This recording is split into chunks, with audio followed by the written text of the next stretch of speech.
Trey, before we talk about the story of this Wisconsin mom, let's take a look at some of the video of her exchange with sheriff's deputies. So, are you aware that we're in a stay-at-home order right now? Yeah, obviously. By the government? Yes, I am aware. Okay, you're aware of that? I am aware. So I don't need to explain that to you? No, you don't need to explain that to me. I can if you need me to.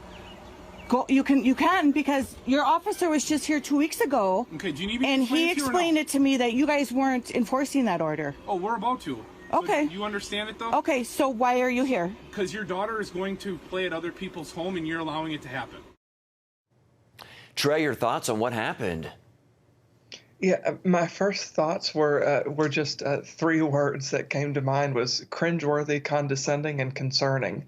Everything about that video was just foreign to things that people in America should be used to seeing as a free country that values freedom of speech, obviously the freedom of movement around of its citizens. It was alarming. Was really what I thought of the encounter. And I guess this mother continued to respectfully stand up to the deputies?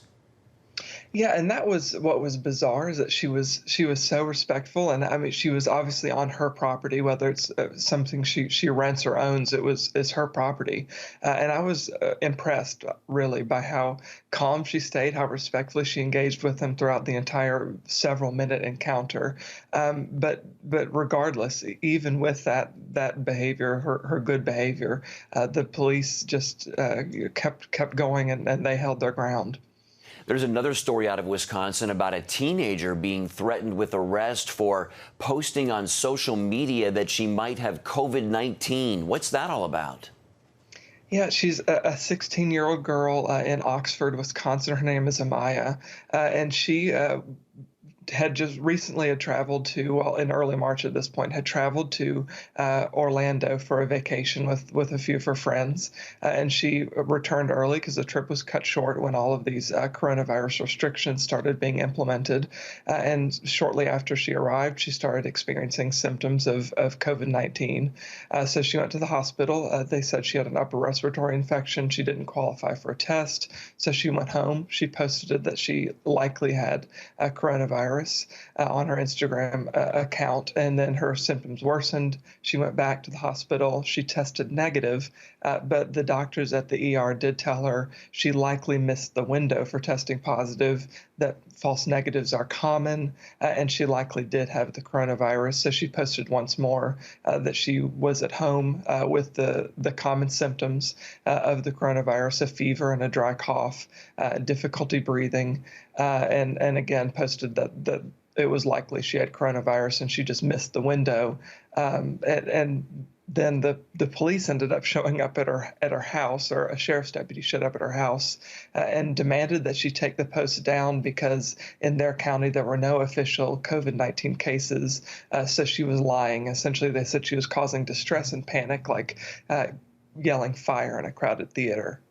There's a civil liberties group representing her. What are they saying about how the sheriff and the school handled this situation? Yeah, they're definitely holding their ground, saying that this is clearly an overreach of her rights as a free citizen to post about her experiences on her private personal Instagram account. But nevertheless, the sheriff's department is holding their ground, and they're vowing to, quote, aggressively combat the lawsuit that the girl and her parents are now bringing against the deputies, because in fact when they were at her house, the deputy refused to see any documents from the hospital. He said, I'm just here to follow my sheriff's orders, and even threatened jail time if she didn't delete the Instagram posts. Did she end up deleting the post? Yeah, she deleted the post, but her parents actually left it up to her. They said, you can delete the post or you can leave it up. Either way, we're going to fight this. But fearful after the police said that he was going to start arresting people, after the deputy said he was going to start arresting people and taking them to jail, she said, I'll delete the posts. But her parents have since, like I said, filed a lawsuit, and that's pending right now. Okay. Wisconsin's stay-at-home orders have been extended, and the people are protesting there, right? Yeah, the governor extended their stay-at-home order until May 26th, as of right now. But people are not happy at all. The governor just made an argument. Well, I've got 1 million Wisconsin residents who support my decision to extend this restriction, the stay-at-home order, until May 26th. But a lot of the citizens there are starting to get unhappy. They're starting to get unsettled, which is something we're seeing throughout the country and other states as well.